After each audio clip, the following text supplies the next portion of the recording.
Bonjour, chers amis, bien-aimés dans le Seigneur. Je suis content de vous retrouver. Je voudrais continuer de parler encore des bienfaits du Seigneur dans ma vie. Et cette fois, je voudrais partager quelques témoignages intéressants avec vous.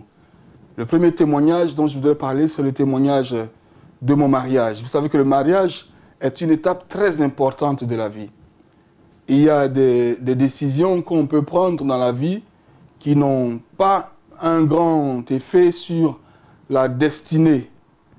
Pendant que certaines autres décisions peuvent complètement détruire votre destinée. Et la décision de choisir un conjoint est une décision qui peut avoir une influence sur votre destinée, sur ce que le Seigneur veut faire dans votre vie.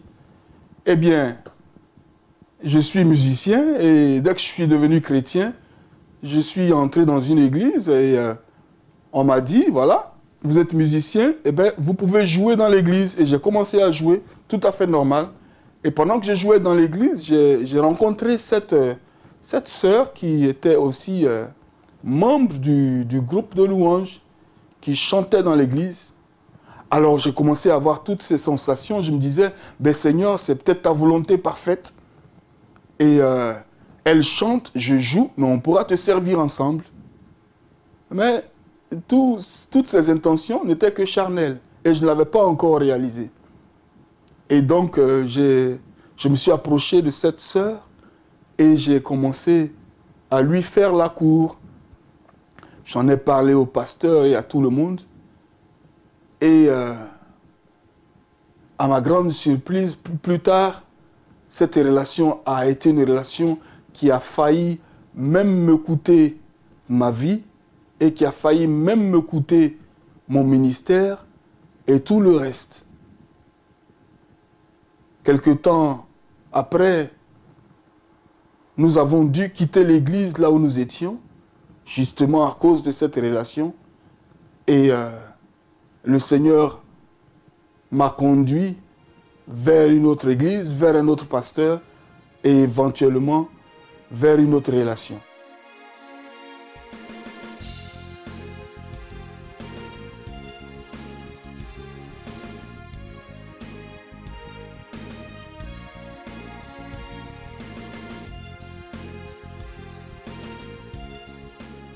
Cette jeune fille, cette jeune femme que j'avais rencontrée, qui chantait dans l'église, qui était une des chantres, eh bien, elle n'était pas convertie.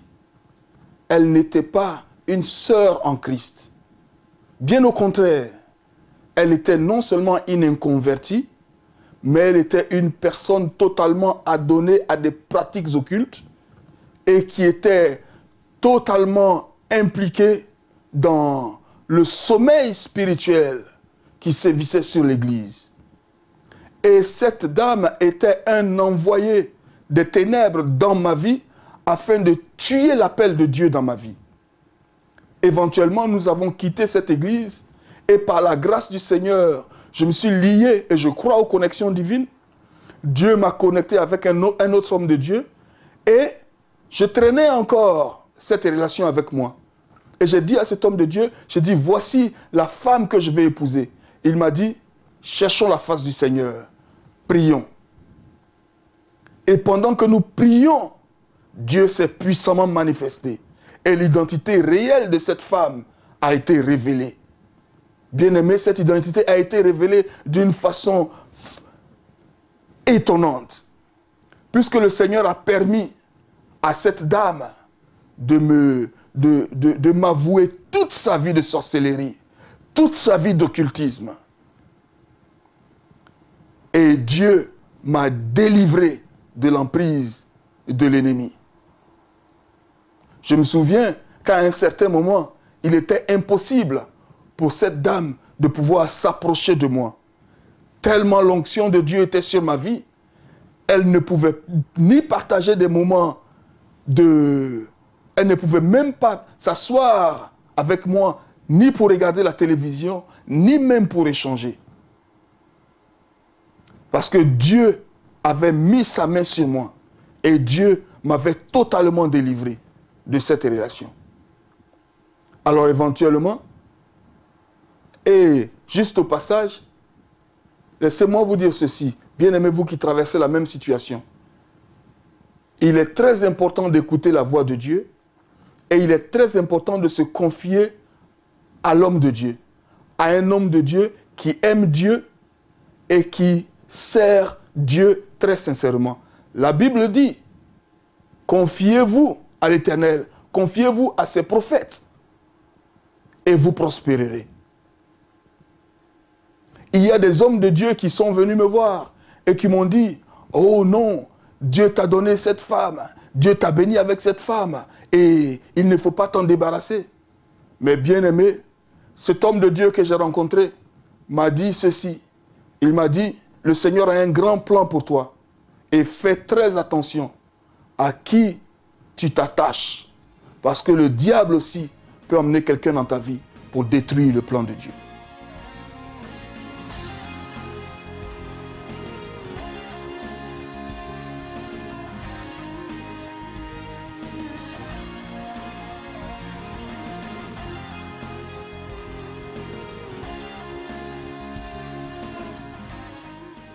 Dieu m'a délivré de l'emprise de l'ennemi. Dieu m'a délivré de cette relation. Il y a des relations desquelles Dieu est capable de nous délivrer. Et Dieu m'a donné la patience. Dieu m'a donné la sérénité. Et j'ai continué à chercher la face du Seigneur dans la prière. Et je me suis rendu en vacances en Côte d'Ivoire. Et je me souviens que j'avais une amie en Côte d'Ivoire de longue date, de très longue date. Alors, je suis allé visiter sa famille en Côte d'Ivoire. J'ai demandé, mais où elle est, mon amie? On m'a dit, non, votre amie n'est plus ici. Elle est partie en France. Et moi, je vivais en Angleterre. Je me suis dit, ah, mais c'est pas grave. Dès que je retourne en Angleterre, je pourrais l'appeler. Elle est en Europe. Nous pourrons certainement nous revoir. Alors, je retourne en Angleterre et j'appelle mon ami en Europe. Et je lui dis, eh, mais je suis en Angleterre. Et pendant ce temps, elle qui deviendra mon épouse est en train d'être apprêtée par le Seigneur là-bas en France.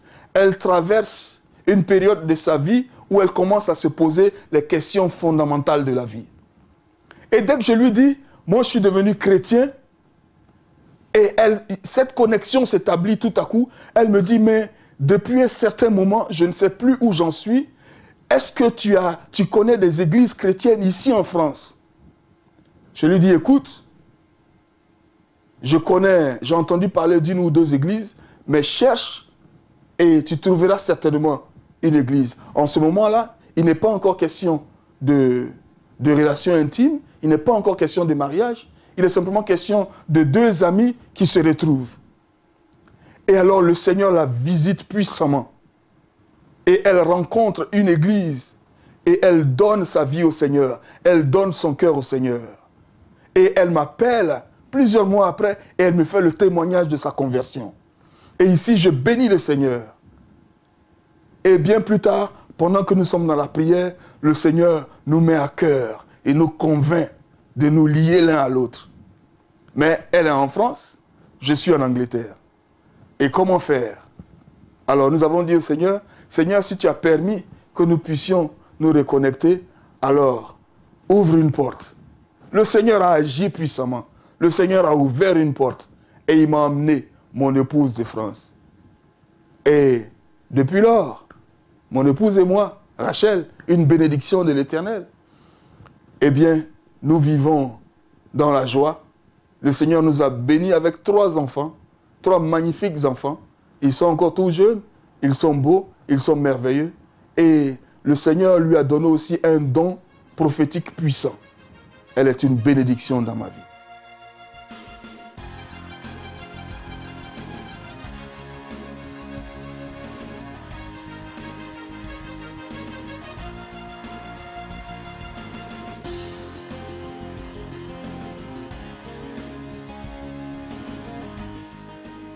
Bien avant que je sois marié, je vivais tout seul et j'étais dans un appartement au premier étage et j'avais un voisin qui était au rez-de-chaussée qui, un jour, est venu frapper à ma porte.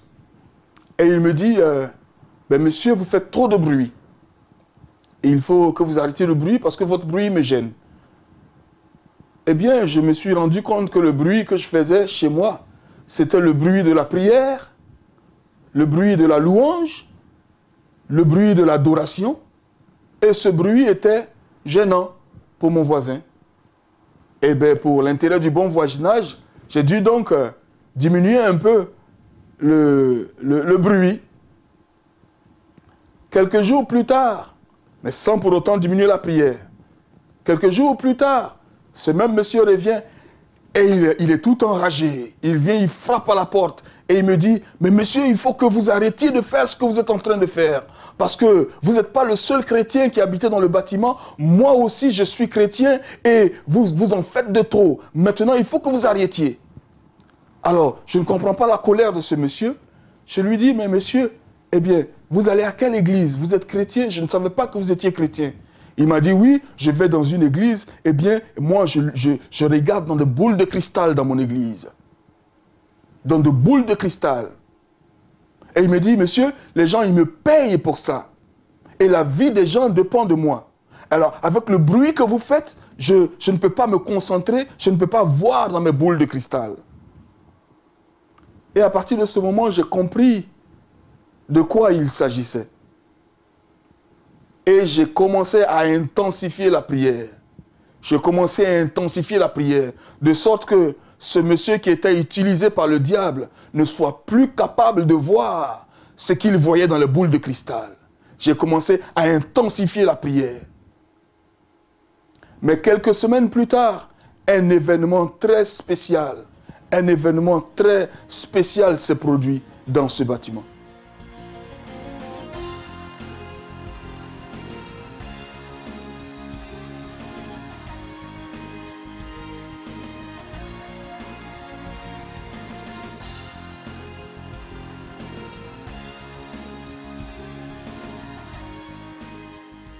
Un jour, je rentrais chez moi et voilà que quelqu'un m'attend au pied de l'escalier et il se trouve que cet homme est le propriétaire de l'appartement dans lequel vivait ce voisin. Alors il me demande, alors monsieur, c'est vous qui habitez là-haut? Je dis oui, c'est bien moi. Il me dit, mais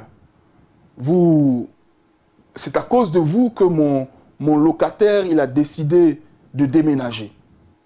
J'ai dit, ah bon? Je ne savais pas qu'il déménageait. Il m'a dit, oui, mon locataire, il a déménagé et il m'a dit que c'est à cause de vous. Et donc, vous me faites perdre de l'argent et à cause du bruit que vous faites, mon locataire, il a décidé, sans même me donner du temps, il a décidé de déménager. J'ai dit, ah bon? Et dans mon cœur, je disais, mais gloire à Dieu. Alors, j'ai demandé à cet homme, j'ai dit, mais je ne fais pas de bruit. Je ne comprends pas pourquoi votre locataire a décidé de déménager. Mais ce que je sais, c'est que votre locataire m'a dit qu'il était chrétien. Et quand je dis ceci, ce monsieur qui lui-même était, je crois, chrétien méthodiste, il m'a dit, ah bon? Ah mais ça c'est étrange. Parce que depuis que cet homme est entré dans cette maison, il a accroché beaucoup de choses dans la maison et la maison est totalement envahie par des objets qui sont des objets bizarres. J'ai dit, ah, mon cher ami, eh bien, je pense que votre locataire a déménagé, pas parce que je fais du bruit, mais parce qu'il ne pouvait pas supporter la présence de Dieu, la présence du Saint-Esprit, la puissance de Dieu qui venait d'en haut. Et c'est la raison pour laquelle ce monsieur a déménagé. C'est la raison pour laquelle ce monsieur s'est enfui. Et cet homme a compris. Il m'a dit, mais vous êtes chrétien, mais je voudrais que vous veniez donc dans l'appartement pour venir prier, pour venir bénir l'appartement, pour que j'ai quelqu'un d'autre qui vienne habiter dans cet appartement. Et je lui ai dit, mais il n'y a pas de problème. Je suis heureux de venir. Nous sommes entrés dans l'appartement, nous avons prié, nous avons dégagé, débarrassé l'appartement de tout ce qui était résidu satanique. Et après quelques jours, quelqu'un d'autre est venu habiter dans cet appartement.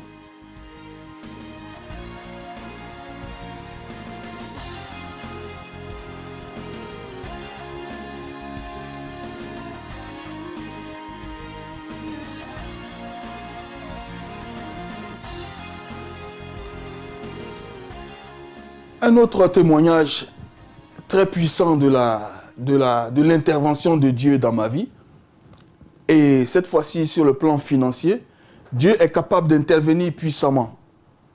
Et même sur le plan financier, Dieu est capable de nous bénir. Dieu est capable de nous délivrer du fardeau des dettes. Dieu est capable de briser le fardeau satanique de la dette. À condition seulement que nous soyons obéissants à Dieu. Je suis allé voir ce prédicateur que j'aime beaucoup, qui était de passage ici à Londres. Et alors, il a prêché un message qui était très poignant, qui m'avait vraiment touché. Et à la fin, il a suscité une offrande. Il a demandé à ceux qui pouvaient offrir de venir faire une offrande sacrificielle. C'était une grande conférence. Il y avait environ 15 000 personnes à cette conférence. Et c'est une conférence qui, bien sûr, demandait des moyens colossaux. Et donc, il a suscité cette offrande et il a dit à ceux qui peuvent venir donner une offrande de $1000. C'est un prédicateur américain. Et j'avais en ce moment, j'avais un petit boulot, je travaillais à temps partiel. J'avais dans mon compte un montant exact, l'équivalent de $1000. Et j'avais avec moi ma carte bleue, ma carte de crédit et mon chéquier parce que j'étais venu à cette conférence dans le but de faire des petites affaires, acheter des livres, du matériel chrétien. Et j'avais été tellement touché que j'ai donné. J'ai donné sans hésiter. Quelques jours après, pendant que je traînais une dette de plus de 3 ans, 4 ans, qui ne faisait que s'accumuler parce que c'était une dette au bureau des taxes qui s'élevait à plus de 3000 livres et qui s'accumulait chaque année et qui devenait un fardeau sur ma vie. Je traînais cette dette depuis plusieurs années. Et quelques jours après cette conférence, pendant que je suis au travail, je me dis, mais il faut que j'appelle le bureau des taxes pour leur demander de me faire un arrangement mensuel par lequel je puisse épurer cette dette avec des paiements mensuels. Et la dame me dit, mais monsieur, vous avez payé. J'ai dit, non, non, non, madame, si je paye 50 livres, je peux m'en souvenir le reste de ma vie. Mais 5000 livres, je n'ai même pas les moyens de le payer. Elle me dit, si monsieur, elle discute, elle me dit, monsieur, vous avez payé. Alors j'appelle mes collègues autour de moi et je mets le haut-parleur. J'ai dit, regardez, écoutez cette dame. Elle me fait croire que j'ai payé 5000 livres. D'où pourrais-je sortir 5000 livres? Elle me dit, monsieur, je vous envoie par la poste la confirmation. 2 jours après, je reçois par la poste la confirmation, mon nom, mon adresse, ma dette, et c'est écrit payé. Et c'est écrit balance 0, 0. Gloire à Dieu. Dieu m'a débarrassé de ce fardeau. Dieu a débarrassé mon cœur de ce fardeau qui pesait sur ma vie. Bien-aimé, je n'avais jamais payé un seul sou. C'est Dieu qui a payé pour moi. Alléluia. Gloire à Jésus.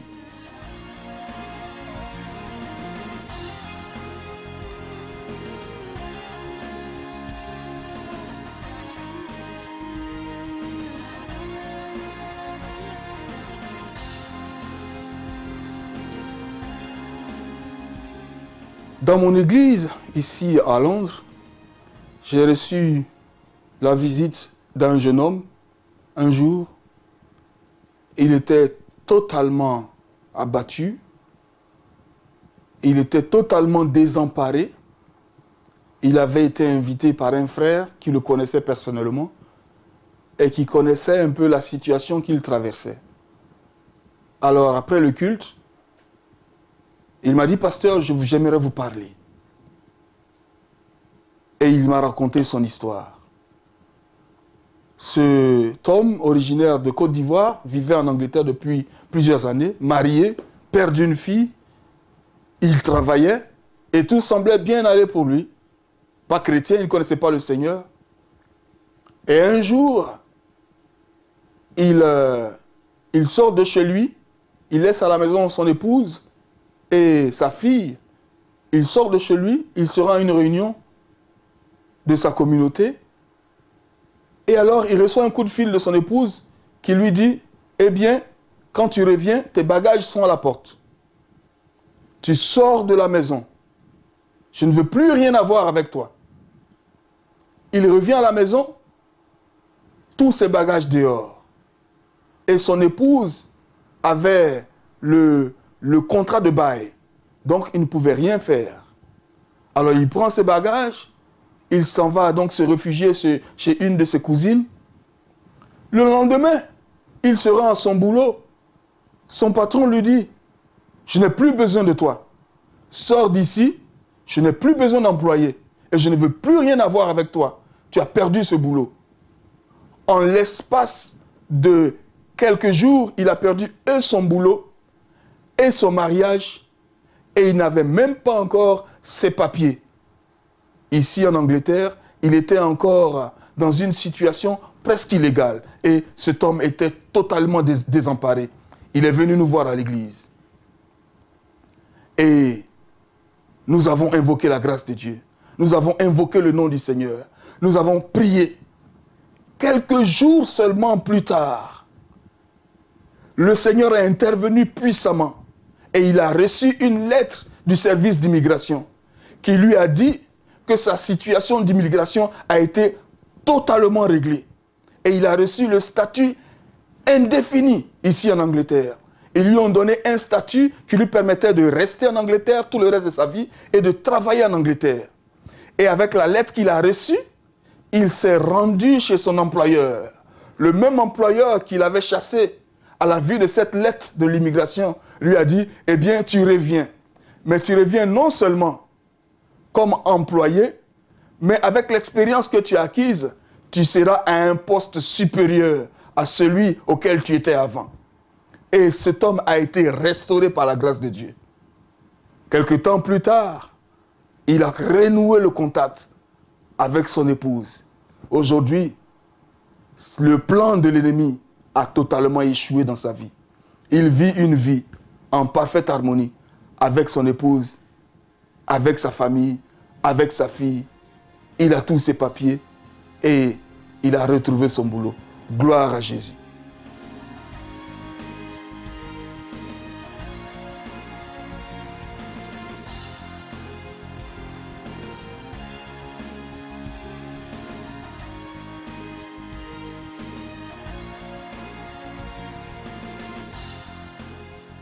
Chers amis, Dieu ne fait exception de personne.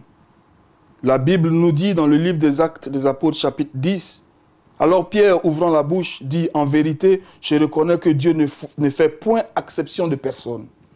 Ce que Dieu a fait pour moi, il peut le faire aussi pour toi.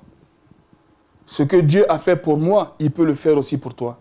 Ce que Dieu a fait pour le frère qui est dans l'église, il peut le faire aussi pour toi. Ce que Dieu a fait dans mon mariage, il peut le faire aussi pour toi. Écoute, Dieu peut restaurer ton mariage. Dieu peut restaurer ta santé. Dieu peut restaurer ton boulot. Dieu peut te redonner de l'espoir. Tu sais, si tu m'écoutes, si tu m'entends, si tu me vois aujourd'hui encore, mais c'est un signe. Dieu n'a pas encore fini. Dieu n'a pas encore dit le dernier mot. Laisse-moi prier simplement pour toi. Seigneur, je prie pour ce bien-aimé qui me regarde. Je prie, Seigneur, que du haut des cieux, tu étendes ta main dans sa vie. Que tu le délivres de tous les liens de captivité. Que tu brises les chaînes sataniques sur sa vie.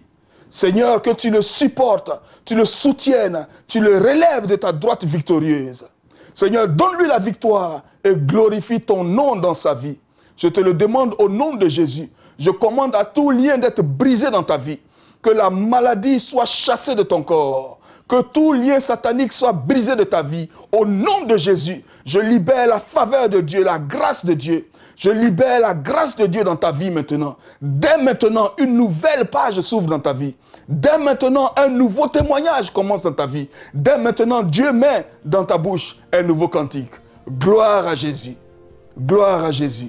Au nom de Jésus. Amen et amen.